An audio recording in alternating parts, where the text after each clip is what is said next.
Hey everybody, Spencer here with your 1 minute Sunday stroll. I'm doing something a little different. We got a minute for those people who can't last longer than a minute. But I'm actually gonna keep talking afterwards because there's some things I'd like to share, some things I've been noticing in terms of the art market and people's their interests in terms of what we sell in historical Provincetown art. In the meantime, let me just show you some pieces and then I will keep going. So we got this beautiful Ernest Perry. I can't believe that it hasn't sold.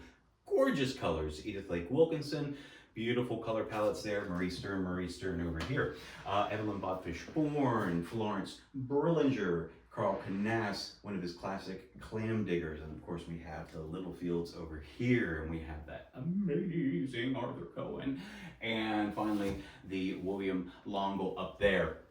And so now, those are just the visual appeal, right? So I'm gonna stop there. If you just need a minute and don't want to hear me anymore, you can turn it off right now, but I'm going to keep going. All right, so we've got visual appeal, right? But each of these people has a story, and that's what I find so interesting about Provincetown. When I came here 19 years ago, I was drawn here by a specific, for a specific reason, and I was immediately captured by the beauty of it, actually the dunescapes, because I lived in South Africa as a kid. That I was immediately drawn to, and then of course the town, of course, you know, gay, freedom, beautiful, artistic, all that fantastic stuff.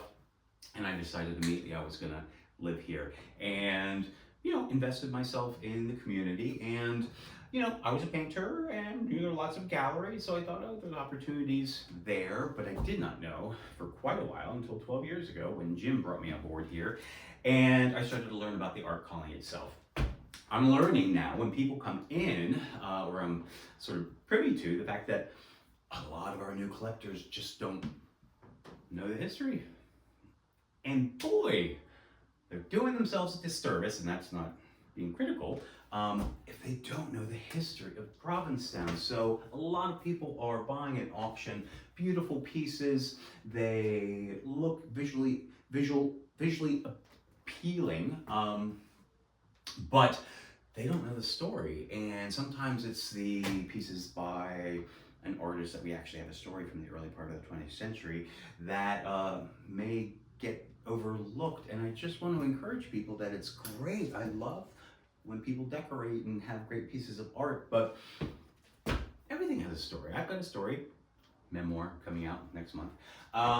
But places have stories too. So I want people to consider, like, when they have things hanging in their home, that when someone goes, wow, that's really beautiful, who is it? You're not just sharing the painting, you can share a story.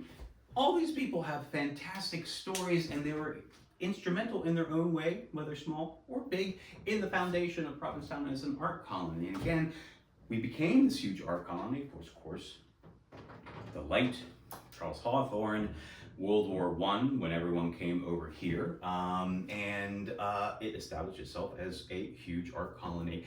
But again, all those people have stories. We've got Edith Lake Wilkinson. If you've never heard that name, please, please, please do yourself a favor. Look up The Lost Art of Edith Lake Wilkinson. There was an HBO documentary done about her. Fantastic, sad, sad story. But the documentary not only covers her story and the people she was connected to at the early part of the 20th century, but it also gives a great overview of Provincetown as an early art colony. Marie Stern. Early 1913, he was the very first person before Hopper to have a solo retrospective at MoMA. Later piece in Provincetown. He was married to Mabel Dodge. Some of you may not know who Mabel Dodge was because she was a contemporary of Mary Heaton Vorse. Now Ken Volk and Jean Tartaglia are doing a great job of bringing her name back. Mabel Dodge was also here. She was also a socialite. She was also an art enthusiast and a patron of the arts, friends with Gertrude Stein. But they hated each other. Mary Heaton Vorse and Mabel Dodge were like, they were major rivals, which I think is funny. So Maurice was married to her, and then she eventually left Provincetown. Maybe it was Mary who forced her out, I don't know. But she's the one that sort of founded the Taos art colony. So that's a beautiful story. We've got Evelyn Bourne, which I know a lot of you know. She wasn't maybe the most important person, but she exhibited every year almost from 30 years, from the early 20s through her death in the 50s. That's incredible in and unto itself. We all know William Littlefield has a crazy story, and sometimes I share too much with my gay collectors who come in because I think it's just so funny and it's charming. And again, wouldn't it be great to be able to say, yes, when someone comes into your home, beautiful, beautiful, but hey, let me tell you a story about that. So that's just why I want to encourage people, and why I'm going to really push maybe through next year to continue to teach people about the art colony, because you have to know the basis, the foundation of the art colony to truly appreciate the other later pieces that you are collecting. Anne Packard has a history. She has, you know, a history, a generational history of artists in her family. So it's not just important to collect her, it's important to know her past and her relatives who painted and came here. What we're also seeing, and this is just in terms of value, is that everything has a cycle in terms of the market. Let's say furniture, lots of furniture, old furniture is going out of style, so the value goes down. Art does the same thing. So whereas, you know, 10, 15, 20 years ago, we had lots of collectors collecting early 20th century. Those collectors are sort of now moving into their 70s and 80s, and they're now liquidating. The problem is they're liquidating at a time when a lot of our younger collectors in the 60s are collecting 40s, 50s, and 60s. So it never quite lines up. And so what that does mean is that you've got incredible early 20th century art that is sort of stabilizing its value, which means you can grab it at great prices. Now I know we say, oh, well, it's just not my taste. So this piece was in a really frame. It looked old.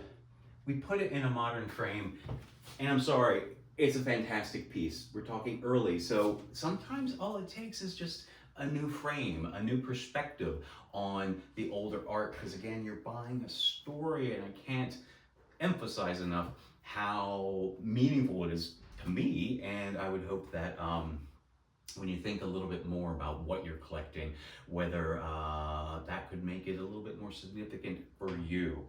So that was a huge ramble, but I just feel like I needed to share that because so many people come in and they're like, oh my God, wow, look at all this fantastic stuff.